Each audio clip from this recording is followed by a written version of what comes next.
But before I lay me down, let's get this off my chest first. Excerpt of my life, I call it my next verse. I'm stressed, keep it in perspective, I'm an expert about this Northwest way of life, hey, it could end worse.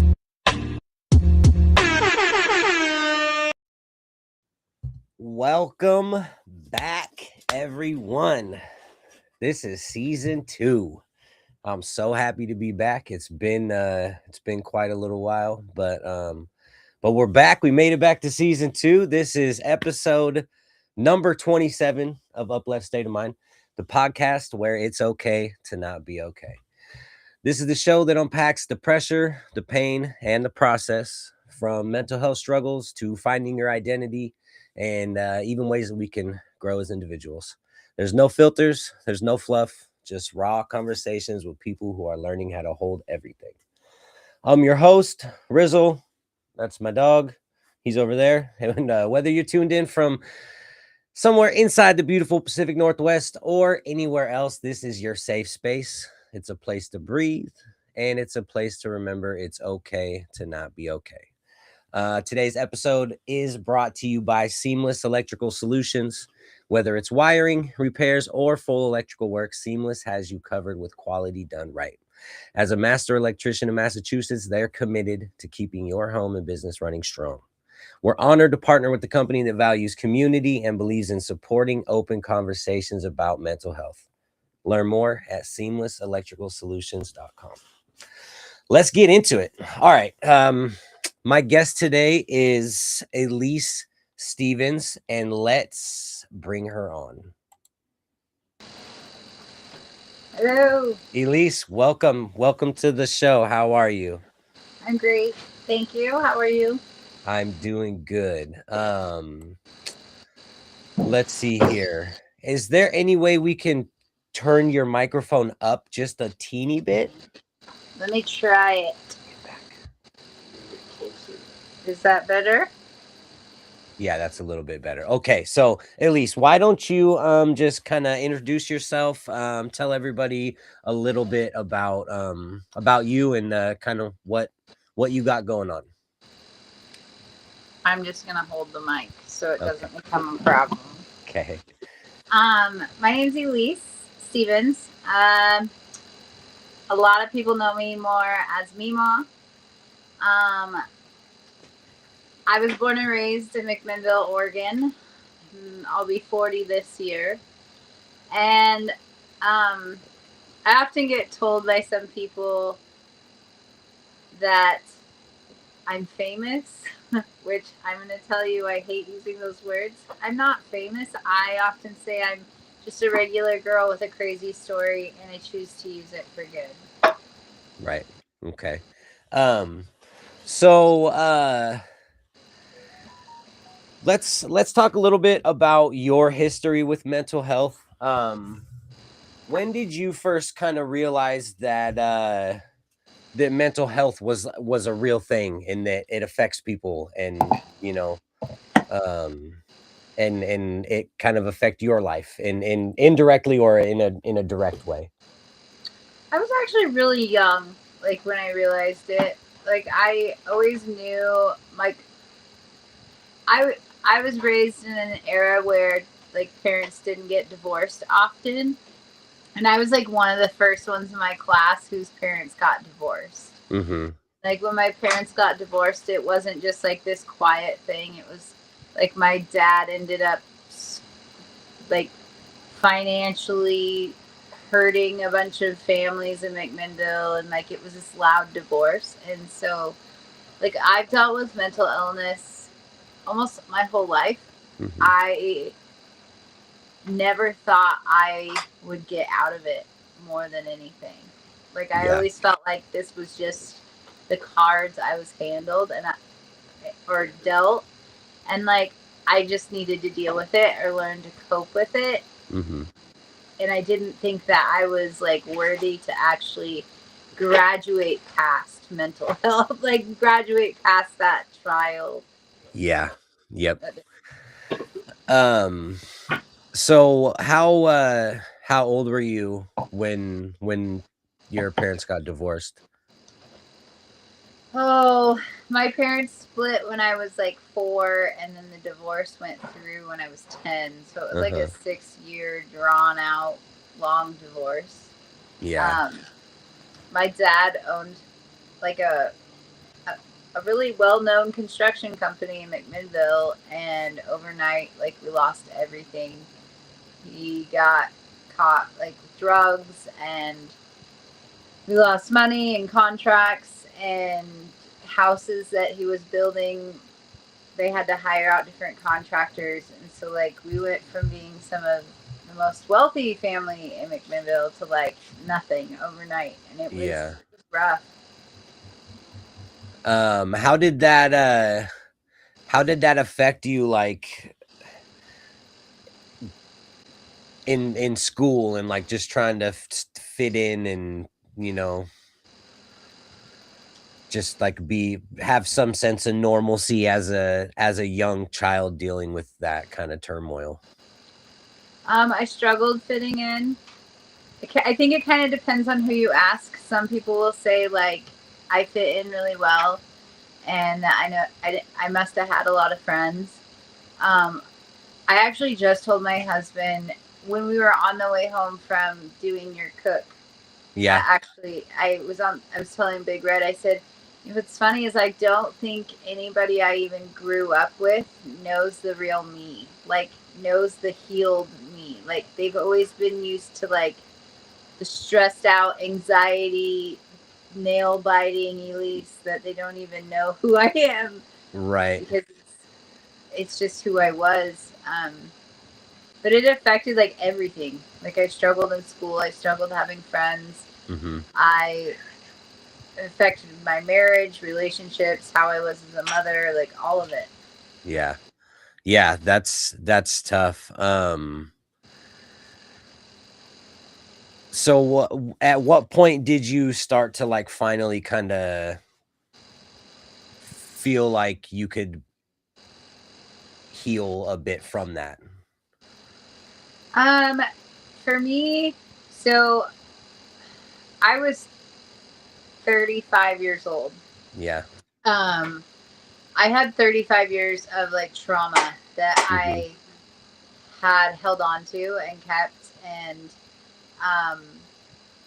like, it didn't just end with my dad. Like, I was in a major domestic violence relationship, and I was, like, kidnapped and held hostage for 5 months, gave birth to my oldest daughter in captivity.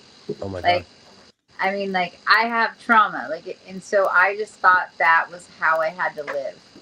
Right. And when it was COVID hit, actually, and a lady in McMinnville that runs a podcast, she asked me right before COVID, she asked me if I would tell my story to the community. And so I said, yeah. And it was the first time, like, I had wrote out every ounce of trauma in my life. Like, I wrote it all out. Yeah. And I realized that, like, I had so much, I couldn't just keep it in an hour. Yeah. And I just told my husband, I said, I don't want to hold this secret anymore. Like, I felt like the secret itself was causing a lot of the turmoil and the chaos in my brain. Like, just not talking about the trauma, just accepting it. Like, I came into agreement with it, and I let it rule my life because I wouldn't talk about it. Yeah. That's an interesting point, because I don't think that a lot of people realize that, and they just kind of accept the fact that that's going to be their normal, and it's really never like that. You can always find some way to move through it, and so I'm glad that you kind of brought that up. Well, we all have stories. We're all given stories for a reason. Yeah. We're all given it. And if we hold those stories captive, we're not allowing those stories to be used to bless other people. And what may look like turmoil is actually, like, turns around and blesses hundreds of thousands. And so, like, when I started, I wrote down my story, but then COVID hit, and so I was never able to actually tell my story to the community. But I was a teacher at a private Christian school in McMinnville, and part of my story is I had an abortion. And I don't know if you know much about churches, but, like, in a lot of churches, abortion is like the quote unquote unforgiven sin. Right. So I went to my headmaster, like the principal of the school, and I just told him, I said, I have to resign. And he asked me why. And I told him, because I'm going to tell the community that I had an abortion. And I know that being an employee at the school, it will bring like flack onto the school. And I don't want to do that for the students and the teachers and everything. Right. I'd just rather resign than cause issues. And he looked at me and he said, everybody has a story and is given a story for a reason, and I will back you 100% on your story. And I was very surprised. I was actually blown away. And actually, it was like, because he told me that, that's now why I tell my story. And I've actually told him that because it was the first person that actually made me feel seen in a world where I was always unseen. And so COVID hit and I was never able to tell my story. And I just like left it at that. And then I posted like this random video of my husband back in 2021. And so part of my story is after I left captivity, I was failed by the McMinnville judicial system.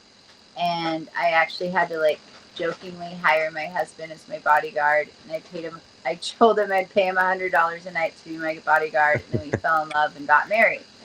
So like I made this stupid TikTok and it got like 6.9 million views. It was they bought my story and they like published it worldwide, and we published all over as real life Whitney Houston and Kevin Costner.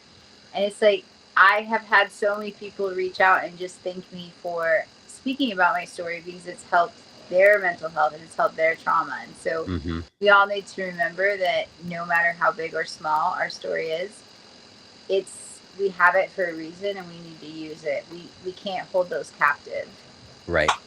Well, and that's kind of exactly why I started and am doing this podcast, is just to give people the chance to tell their story and hope that someone else can relate to it, and so it's exactly, I completely agree with that. I just think there's a lot of like lack of transparency in a lot of ways. Like we've all been grown up, like raised just to shut it up, just shut up about it, just don't talk about it, just silence it. And like churches tell you to silence it, organizations tell you to silence it, governments tell you to silence it, the rich people silence the poor people, like it's everywhere, right? And it's like, I don't know where you stand like biblically, but I was just talking to a guy the other day and I said, look at even in the Bible, like Lot himself, like it talks about how his daughters got him drunk and then had sex with him. Like, do you think he wanted that story published in the Bible so that hundreds of millions of people could read about how he was pretty much taken advantage of by his own daughters? Right. No, but it was in there and it's changed so many people's story, like lives. We need to like stick with being transparent about our stories and what we've gone through and stop silencing people. Yeah, I was kind of surprised when I started really sharing like my mental health struggles and my story and things like that, like on Facebook and on social media, and like the response that I would get and like, oh, thank you so much for sharing. And it's so rare to see. I didn't realize that people didn't really talk about it until I started talking about it and the response that I got. And I was like, oh, wow, there is kind of an issue with people not sharing how they feel. Everyone just bottles it up and then, it becomes a bigger issue. And so it's great to find someone else that really advocates for people sharing their story. So, yeah. It's actually one of the reasons why I love helping like the homeless the most. Like I love going down on Skid Row. Like as soon as I get out of my car, they're all telling me their problems. Like they introduce me with their problems, or introduce themselves with their problems. They're like, hi, I'm so-and-so and I have this and this problem and I'm addicted to this and this drug. And I'm like, hi, I'm Mima and I'm here just to feed you. Like, it's just this open line of communication and transparency. And, like they wear everything on their sleeve, and a lot of men don't do that today. So it's like refreshing to see a man running a podcast that does this, because men struggle so much with that pride and that ego of like, I want to be a manly man, And then if they do show any emotion, then they're automatically labeled, and yeah. Yeah, you can be a manly man and still, have feelings and still share how you feel. I mean, having feelings doesn't mean anything other than you you can understand what's going on and recognize what's going on inside of you. So, yeah. So there's a couple directions I want to go here, but let's first, we kind of talked about it beforehand a little bit, but let's talk about a rock bottom moment for you. Just to kind of, like we talked, just to set the stage for how we moved through it, Yeah. and how you overcame the trauma of it. My rock bottom was probably honestly like 3 years ago. I thought I had life handled. Here I had this huge social, not huge, but I had a nice social media following. I had like everything handled, and my dear grandma, she had told me about 4 months prior, she said, honey, if you're doing all of this for the wrong reasons, God will humble you. Mm-hmm. And I woke up a few months later, my grandma had passed away, and the joke is that like my grandma went to heaven and told God to humble me, because I woke up and like I had lost everything I built. And when I mean like I lost it, I had been hacked. And they had hacked all my social media accounts. They had taken the money out of my accounts. They'd taken everything out. I lost everything. And I'm just sitting there and I'm like, okay, like touche. Like I've done all this. I've worked so hard to build this. I've shared my story with hundreds of thousands of people. I've done everything I could do. And I just, like, I felt like I just kept failing, if that makes sense. And I just was to a point where, like, all those things that my ex had said to me about, like, you'll never succeed without me, blah, blah, blah, it was just constantly run through my head. And so I told my husband, I said, okay, I'm walking away from social media, and I'm just going to ground myself. Like, take care of myself, take care of my heart, my soul, my mind, like all of it. And I started baking. I started I was so scared of the kitchen because I had been stabbed in the abdomen while cooking for my ex, and I ended up in the hospital for 10 days while pregnant with my daughter. Oh my gosh. And so like I had this unnatural fear of the kitchen, and so like I was praying a lot, reading my Bible a lot, woke up in the middle of the night, heard God tell me to make bread. I started making bread. I started I don't believe in religion. I believe in Jesus. I believe in just a relationship with God. And so I was like, I'm just going to share my bread with people. So I just started dropping my bread off at people's houses, and but I started connecting with people outside of my regular circle. I started smiling again. I started seeing that maybe life wasn't all about social media, and it was about more, I accepted that I was humbled. Yeah. And that was really hard for me, but it was a rock bottom. It really was. It took me a while to pick up my britches and go. I wanted to cry and play the victim longer, but I couldn't. Yeah. Well, and it's tough to find when you feel like you can't go, when you feel like everything is against you, and you can't go and nothing good is happening. It's hard to find that urge to keep going.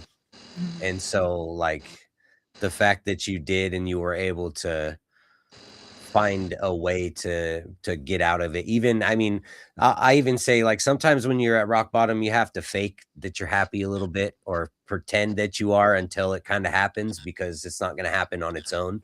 And so you got to just get out there and go through the motions and do the things. And you got to look at everything in a positive light. You got to be instead of being I got to get up, you'd be like, man, I woke up today. Like, Yeah. I woke up today, other people didn't. Like, or like, man, I gotta go grocery shopping. Like, I get to go grocery shopping. Like, it was small things like that. I switched, like, I have to I get. I switched to, like, just small phrases is what it started with. And then that just kind of boiled over and it fell into my kids and my husband. And then it just, like, became so easy to not be negative. Mhm. I'm still learning. I'm still like, I find myself still like trying to do that, trying to be like, I get, because I have a lot of, it's been a rough couple years for me, you know, and I'm about to have a shoulder surgery, hopefully, you know, and so, but and so like I get down on myself a lot, but there's a lot of people that have to go through things a lot worse than I do, and I still am able to make it through work every day, you know, and stuff like that. And so it's like I have to remind myself to appreciate the things that I do have, and there is a lot of good in my life still, you know, and if you just focus on the negative stuff, you will forget about the good things that you have around you. And it's very easy to do that. Oh, that's so easy to, like, I do that. I'm not perfect. Like, I do that still. Like, we've had a year, like, an amazing year. We've done some amazing, really awesome things this year. We've been able to, like, feed people all over the US and go Hmm. here and do this. We sold our house. And, like, we sold our house and moved into an RV, but our RV is, like, nicer than our house ever was. And, like, we got it as a blessing. And it's just like all these things have happened. And I still get down. Like, just the other day, I was like, oh, mumbling and grumbling. And I was like, wait, I got Hmm. to pull myself out of this. So when we sold our house and bought the RV, um, it has, like, this coffee bar area, Yeah. and I bought baskets for it. I was, like, all prepared to get that set up, and then I just got down on myself. Like, why? Man, I live in an RV, and I just started, like, getting stuck in that negative.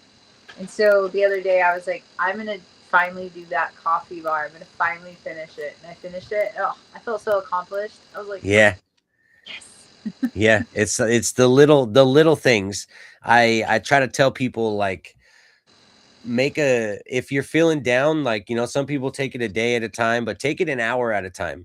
Make a few goals that you can accomplish like before noon, and you'll feel so much better. If you just feel like you have one thing that you've been chasing for like a month, you know, and you still have a couple weeks left and you just drag in, you don't, like, set up some small goals, and it does such a wonder for your, like, your self-esteem, your morale, and, you know, it's awesome.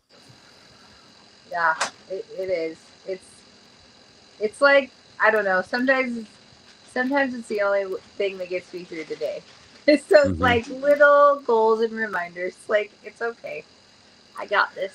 Yeah, I mean, I'm the type of person, I get overwhelmed really quick, and so if I don't take a step back and, like, you know, then everything will just come crashing down on me all at once, and I start to spiral real fast, and, like, even to this day, and you know, I've been dealing with my own mental health struggles for like the past 20 years, and, you know, you think you have it all figured out, and then it comes back and says, "Hey, I don't think so," you know, and so it's still a daily struggle, but you know, you just I just I try to tell people to find the things that work for you, you know, because everybody's different, everybody has different things they go through, and not everybody's the same, not the stuff that works for me isn't going to work for you necessarily, or for the next person, so, you know, it's just a learning process for sure. It is a nice walk is always so nice. Oh yeah.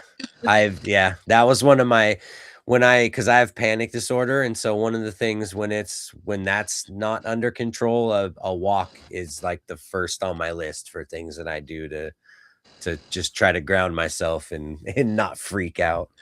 Yeah. Um so let's talk about, you said that you introduce yourself as Mima. Let's talk about that a little bit. Well, so a lot of people. So my daughter calls me Mima. Uh, my oldest daughter my husband's raised her, and then we have our middle daughter is our first like biological child together that we had. And because of all the trauma that I went through, I didn't feel like I deserved like to be a mom. So I struggled with ever like wanting to be a mom or even knowing if I was going to be a good mom. And a few years ago, my daughter started calling me Mima, and I was like, "Hey, why do you call me Mima? Like I'm not old and I'm not your grandma, and this Yeah. is like not okay." She said, "Mom, you love people more than anybody I've ever met in my life, and like you're just everybody's Mima." And so I was like, "Well, you can call me Mima." So I just was her Mima. So when I started baking and started just kind of sharing food wherever I go, and part of my story, like I was cooking food for Bible studies. I was cooking food for neighbors. I was cooking food all over the place. We lived in a small community.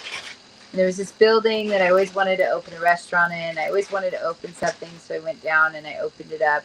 Like, woke up in the middle of the night and was like, open a restaurant. I told my husband I was going to open this restaurant. We had $20 in our pocket. He's like, "How are you going to do this, lady? You're crazy." I said, "God told me to open a restaurant. I'm going to do it. The money's going to come in." We had the money within like a week. We had $5,000 donated to us so I could open this restaurant. Oh, wow. I got the keys to the building. Everything was like perfect. It was perfect.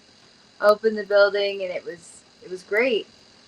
But then after a few weeks of being open, this little guy had come in multiple times. I built a relationship with him. I knew his mom. Like, his mom worked at the bar, like all this. One day, it was just different. He was sitting there for quite a while, and I asked him, I was like, "Hey, bud, like, are you hungry?" He said, "I'm not. I'm hungry, but I don't have money." I said, "That's not what I asked you. Are you hungry?" He said, "Yeah." He told me his mom was at the bar, but she was drinking tonight, not working. And so I just knew that. My mom and dad were the same way, so I just knew that. So I fed him, right? Yeah. I went home and I was like, "Lord, I just want to feed everybody. Like, I just want to feed them all. I don't want to rely on money. I just want to feed them." And woke up in the middle of the night and I heard, "Take the prices off your menu and I will provide." So I did just that. Like, I took my prices off my menu and I started just like feeding everybody. We had it bigger weekends than we had ever had. Money was coming in. But I knew I had to go back to social media and use social media to share what I was doing because it needed to be shared like with the world. But I do it differently this time. I don't take any of the glory for myself. I give all the glory to God. Like, it's just, I'm just a vessel. Like, I just do the work and I love doing it. Like I said, we've had that restaurant. We did end up closing that restaurant. I would like to move it to McMinnville. We're not really sure exactly what we're going to do with that. We fed our community, the kids of our community, completely for free for a year. And I became Mima to like every kid in our community. Unfortunately, in the end, greed took over and like all the other businesses just pretty much forced us out. We were on a vacation with our family and like I received these eviction papers from my landlord that were they were like, it wasn't even a vacation. It was like we were feeding thousands of people all over the US and we were gone for 6 weeks and I got like pretty much eviction papers because I was closed and the other businesses didn't like that I was closed. He didn't actually evict us, but in the end, it caused so much contention. Like, I just didn't want to keep doing that to this gentleman, so I just figured I'd close the store.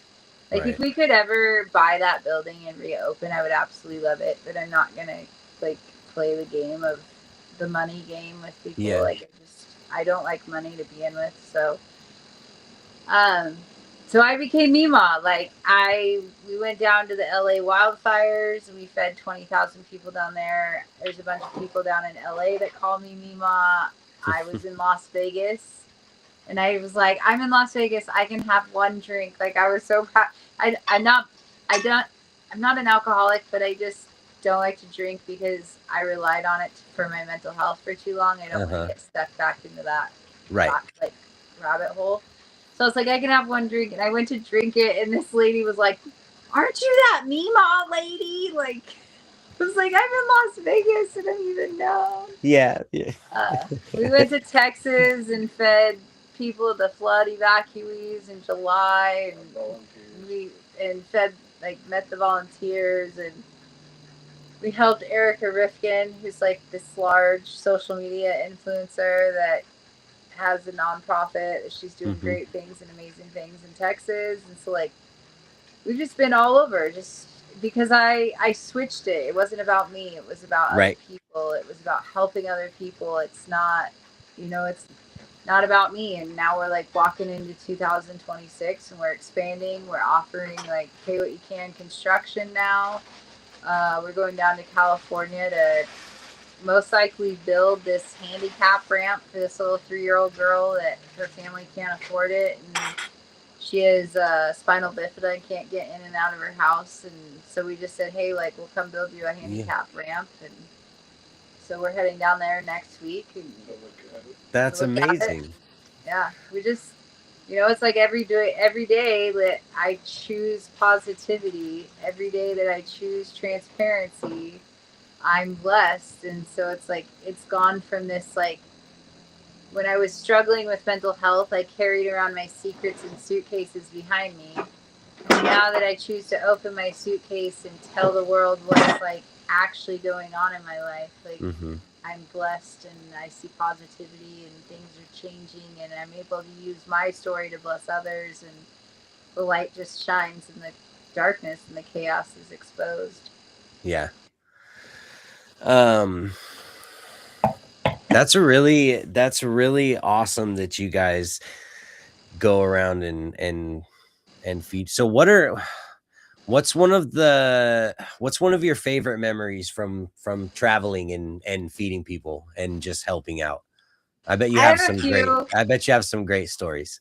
There's this guy, this was one time, like, there's this guy, we were in, it's not Santa Cruz, we weren't in Santa Cruz, the one with the ear, yeah. Oh, we were in San Jose. San Jose, California. We were feeding in this park. So they have like this city park that the homeless have just taken over and they've given up and they just kind of let them take over it.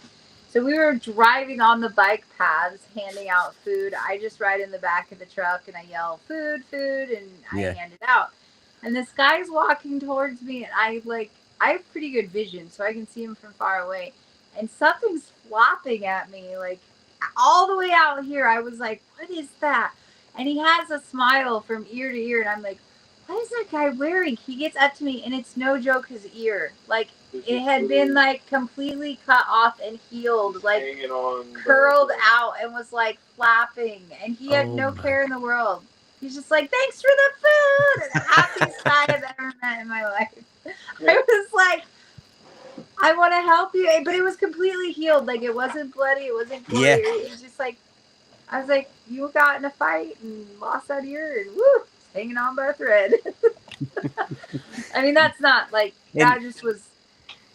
It just stuck with you, like I'm sure you meet all kinds of, but that's the beauty of what you do is that you, I mean, you just gave, like, he's happy to see you, happy to interact with you, and not a care in the world. The guy's been through so much, but you provided a little bit of smile and happiness in someone's day. So, well, people don't understand how easy it is. Like, we actually we're in Eastern Oregon right now, but we just were over McMinnville today because Betty Lou's Incorporated, they donated like 2,771 granola bars to us. And I was like, my husband's grandpa was like, what are you going to do with all those? I said, I'm going to feed people with them. Like, I'm just going to hand them out. Like, I don't care who you are. Like, so we were at the gas station and young kids pumping our gas. And I'm like, do you need some bars? He's like, yeah. I mean, he's like, I'm so hungry. You're a lifesaver. Thank you so much. I was like, yeah, of course. Like, people don't understand that it's that simple, or like just a simple wave. Like, you're walking down the street, wave at every single person that walks or drives by you, and just watch, because like some of them will wave back. Some of them you will be like, "Oh, you made his day." Mhm. Like it's one of my favorite pastimes. It's that simple, just being a light out in the community. Some people don't get a smile or a wave, you know, that may be the only one that they get. And so that, you know, yeah, you gotta think about it like that, you know. It's perspective, and I don't think a lot of people have perspective for things, small things like that. Well, I think it's like people don't want to be uncomfortable in their own life, right? And so like if you can live in your own circle and pretend like the world is not failing around you, Mhm. then you're happy, right? And Right. it hurts your heart to see other people hurt. And so they don't even want to venture out. They don't even want to Mhm. try. They don't even want to like step forward to be like, yeah, I want to help. And it's, we've grown accustomed to being comfortable in a world that we're not born to be comfortable in. Like, we should be leaning on each other and helping each other and not Yeah. be worried to say I need help. And like, I don't know. I just it breaks my heart every day. Every day, I struggle with it every day. I'm just like, why can't we be nice? Yeah. So what are some of the things that you do nowadays to just kind of keep yourself, because you, okay, so let me reframe that. How do you keep your cup full? Because you do a lot of filling up other people's cups, and you can't do that when your cup's not full, and that's tough. And so how do you do that? Um, I spend a lot of time in silence. Like, Hmm. I know that's not, I've never been someone that appreciated silence because of the chaos in my own brain. I've learned how to silence that chaos in my brain. So, um, we go out and we help people, and then we go into a wilderness. Like, you might not hear from me for a week. You might not see like what we're doing. And I I see people differently. So I in my like journey of healing, I found God, right? But I also found like the truth behind spiritual warfare, and I actually found out like my mom was a witch growing up, and a lot of the chaos in my life was like actually spiritual. So I look at people differently. Like, I look at them as like their struggles that they're fighting. Like, we're all equal, but we're struggling different. We're fighting different struggles. Okay. And so like I just find I find a lot of peace, honestly, in just like helping others in simple ways, like not being that big extravagant. Like, everybody's so used to my big extravagant things, like going to LA or doing this or doing that. But like, where my peace comes from is like those simple things, of like handing the kid at the bar, like at the gas station, that bar, that filled Yeah. my cup. Like, Yeah. because that kid knew he was seen. Like, it's one thing when you're in a disaster area and you know that everybody sees everybody and everybody's, but like that one kid, like, you don't know that he was struggling with no food at home, and I just gave him 3 bars and he saw that he was seen. Right. So like, honestly, yes, I'm filling someone else's cup when I do that, but it really fills mine too, because Hmm. it reminds me of like when I was that kid that needed to be seen at the gas pump, and or the homeless guy that's like trying to get cans and bottles. You know, you just Yeah. stop and help them. So what's your favorite part? Would that be your favorite part of giving back? Just knowing that you're helping someone, or what's your favorite part of that? I mean, not in a self-serving type of a way, but I mean, we all get different joys out of different things, and you know. I think my favorite part for me is like the connections that I make. Hmm. So like, before your feed, I did a feed down in Medford at a church, And like we were closing up the doors. It was like 8:50. I had zero food. They had taken all the food down to the homeless camp, and this gentleman came in, and he obviously had walked a long way. But I finally just asked him, I'm like, "How long did you walk to get here?" He said 9 miles, and the church itself actually wanted me to like shut the doors and not feed him, but you Yeah. can't tell me no. So I turned around and I was like, nope, that's not how I work. I'll feed him. I'll sit here with him. Like, he's not going anywhere until the guy has food in his belly and food to take home with him. And so sat with him. I fed him.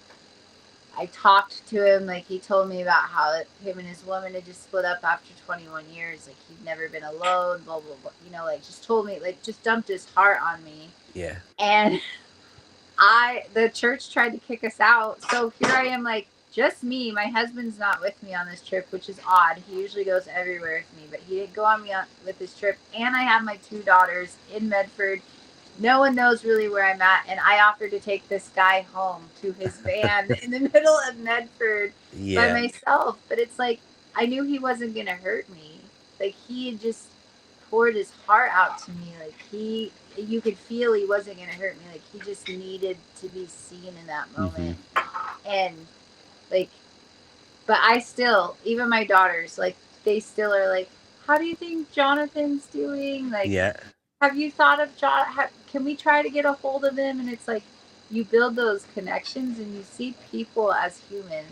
You see people as like, not just another person on the side of the road, but you see them as like, they all have a story. I want to hear their stories. So my favorite part really is just hearing their stories and helping them see that they're worthy and that they're seen.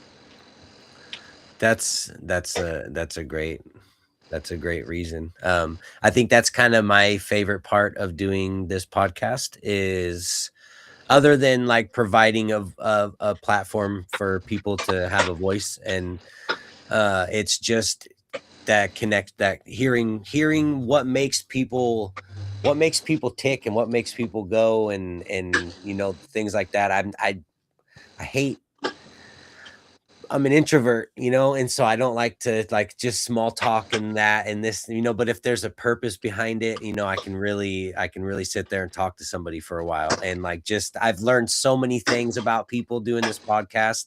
And like, every time I'm done, I'm like, man, that was great. Like, I just feel good about, you know, I'm just like, oh, that was good. You know, I feel like I just went to a therapy session or something, you know, it's just good. I love talking to people and hearing like the real questions. Like, people don't get asked some of these questions, you know, all the time. And so it's good to, I don't know, give people a chance to answer some real, you know, different stuff. So that's what I'm not going to lie. I don't even get asked these questions often.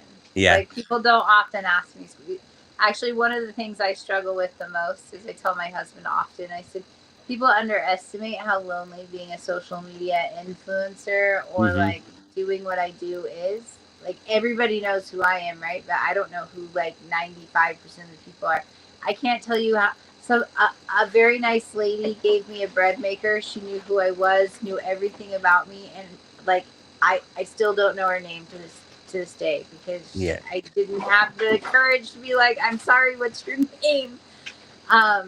It's very lonely. Like, it's honestly, and it doesn't help with the mental health. Like, being a social media influencer doesn't help with the mental health. Like, you got people coming at you from all angles, and one day you're someone's favorite person, and the next day you're the most horrible person in the whole world. How do you deal with the negative comments on social media? So if they're from people I don't know, they don't bother me. Like, I'm like, whatever. Like, I don't care. Yeah.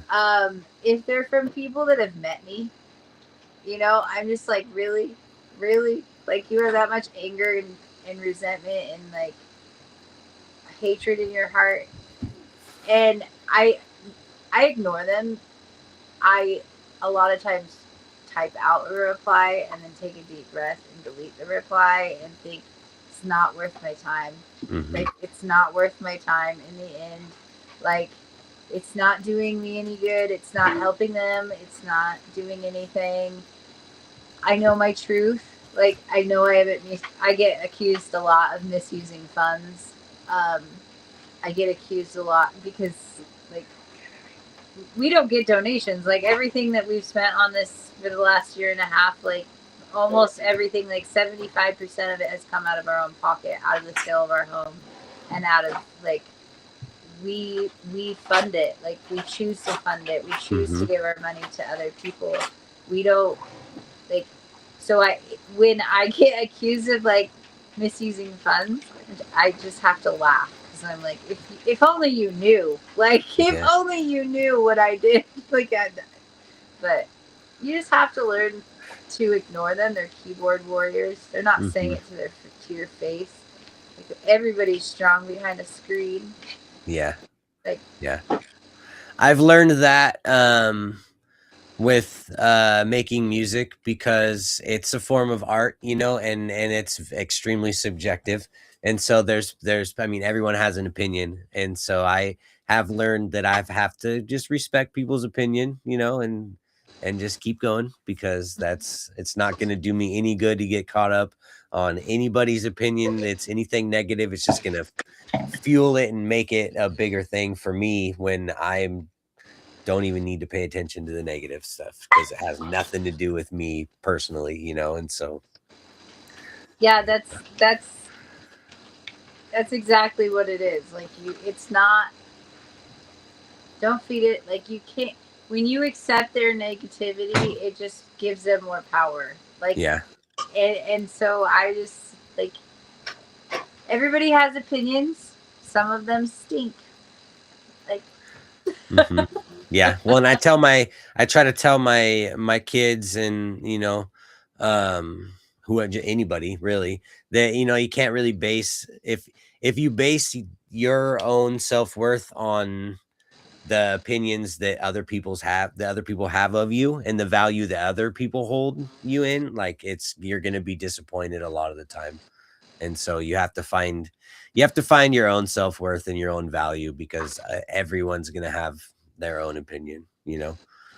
you have to remember too that when you're succeeding, it's the closest people to you that turn their back on you. That is, I think, been the hardest thing. I've lost a lot of like people that I thought were friends, or some families been like really hurtful. And that's another form of like, it's pretty lonely. Like you really lose everybody, and they don't like, it comes down to jealousy and greed, and they think that they know you, or they think this or that, and it's their own opinions. But I get more hatred from people I know, honestly, than I do online. And that's tough because, I mean, you'd like to think that you can trust the people closest to you, you know? Yeah, it's tough. Yeah, I think it's people forget that people can change. They think that people can't change, right? So, like, you just get so stuck on who you were. And they don't want to take the time to get to know who you are. And they don't want to know the healed you, which in turn makes people scared to heal because they don't want to be let down again. And it's this like vicious cycle. In reality, like, we all deserve a chance to be healed, and we all deserve to be seen when we are. And it's one of my like biggest pet peeves is that a lot of people take gossip and they run with it, you know. And they take who you used to be or who this person says you are or whatever, and then they run with it, and then that's who you are. And it's like, nah, that's not who I am. I've been really I've struggled with getting caught up in trying to change that narrative a lot. When there's nothing you can do to change other people's, you can't change that narrative. You just have to let them do their thing and they can run with it if they want to. And you just have to not hold any value in it at all. Negativity breeds negativity. Positivity breeds positivity. Yeah.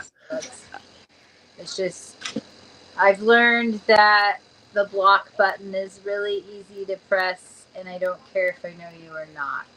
Yeah. If you're here to just cause turmoil and negativity, like I'll give you chances, or whatever. But if it's like continual, I have my point where I'm like, I love you, but I don't have to approve of your choices.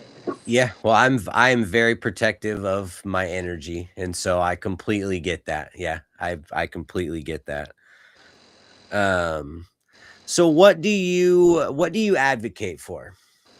Like, if you had to boil it down to something, what do you advocate for? I advocate for like kindness, love, like just compassion for your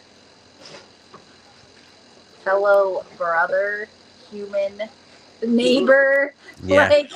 Like stop reacting, stop just I really do like feed your brother, love your brother, take care of your brother. Like I'm just so sick and tired of people standing and staring instead of acting.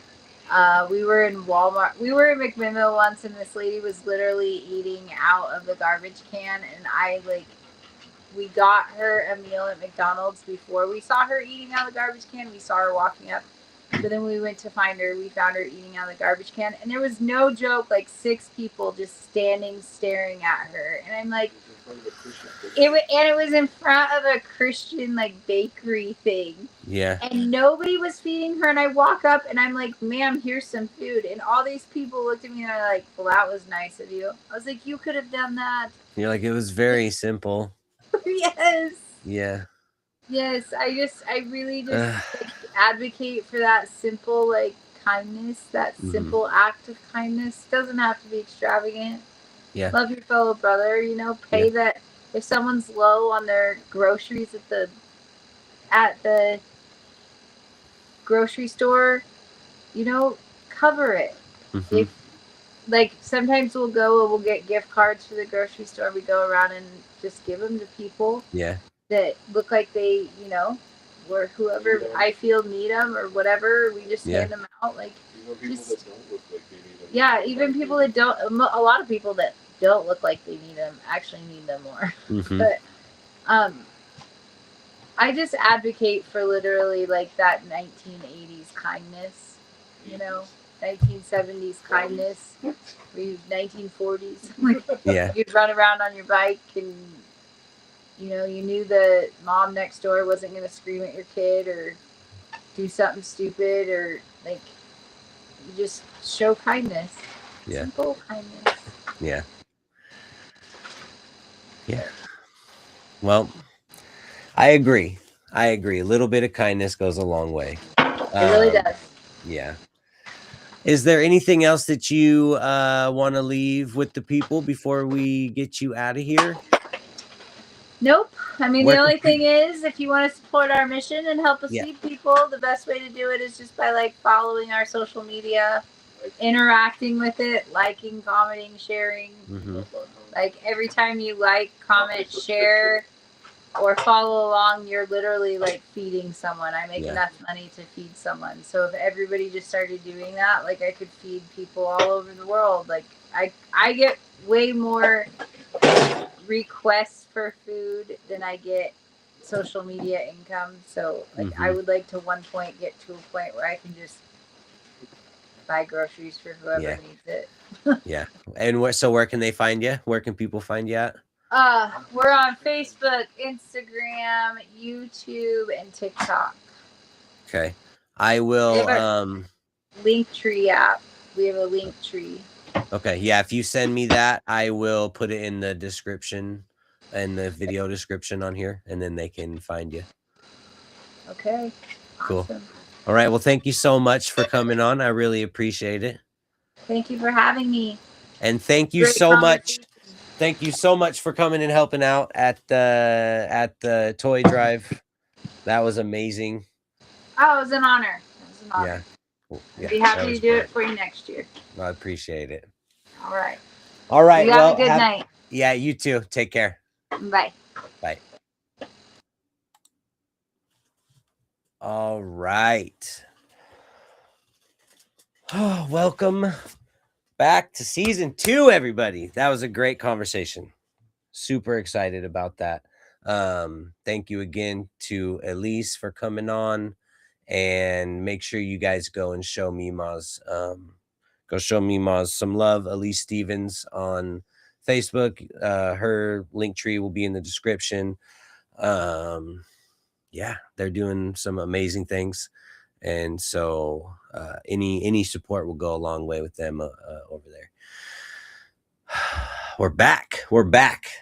I waited to do the self-check until afterwards, till after the conversation. Let's do a little self-check now. Man, it's been a while. I haven't done an episode of this podcast since Halloween. It's been that long. It's been 2.5 months since I've done a podcast episode.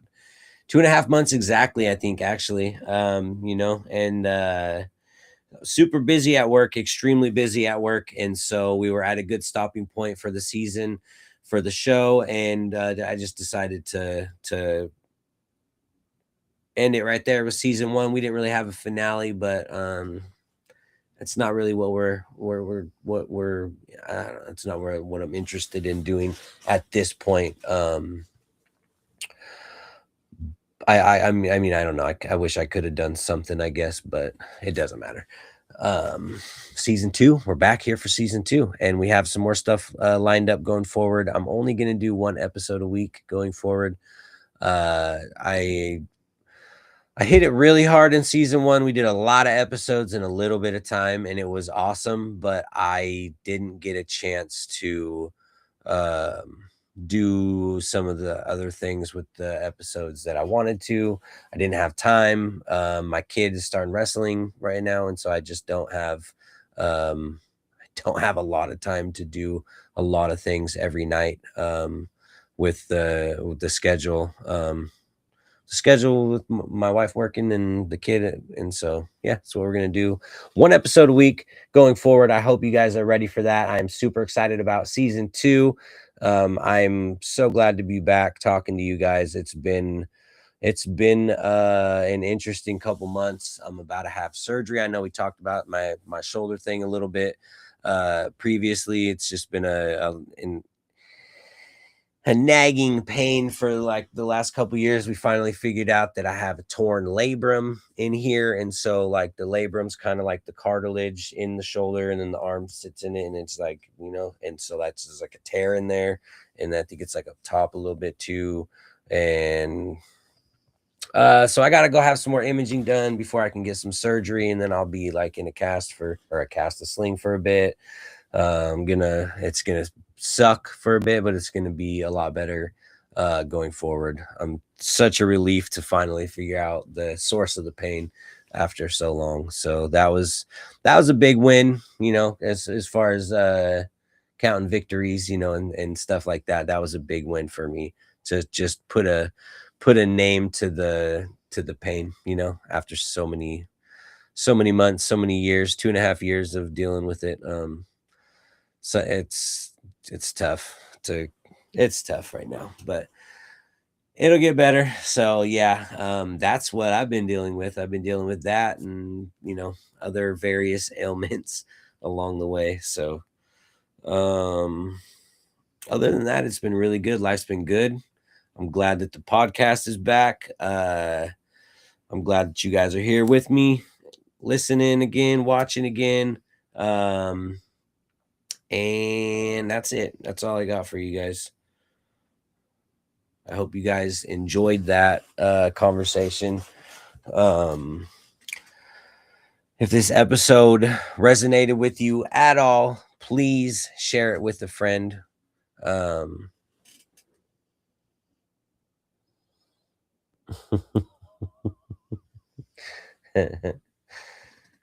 They call me Chuckles, says, bruh, is it the ending? I just got here. LOL. It's your son, by the way. Yes, it's the ending, Carter. You missed it. But we've been live for 1 hour and 4 minutes, son. So if you want to, though, you can go back and watch the ep. It should be on Spotify here pretty soon. I don't know. I think we're going forward. I'm going to try to figure out a new distribution method. We had Spotify. It was on Spotify and it wasn't on anything else, but I'd like to get it on all platforms going forward. So we have to figure that out still. Check us out on YouTube, everyone. Check us out on Spotify. Like I said, if this episode resonated with you at all, please share it with a friend. Everyone needs to hear something. We just might be the place to say it. Don't forget to like, comment, and subscribe for more episodes. And as always, remember, it's okay to not be okay.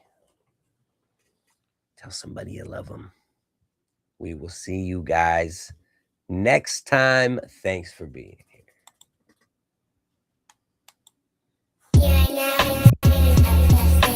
But before I lay me down, let's get this off my chest first. Excerpt of my life, I call it my next verse. I'm stressed, keep it in perspective, I'm an expert about this Northwest way of life, hey, it could end worse.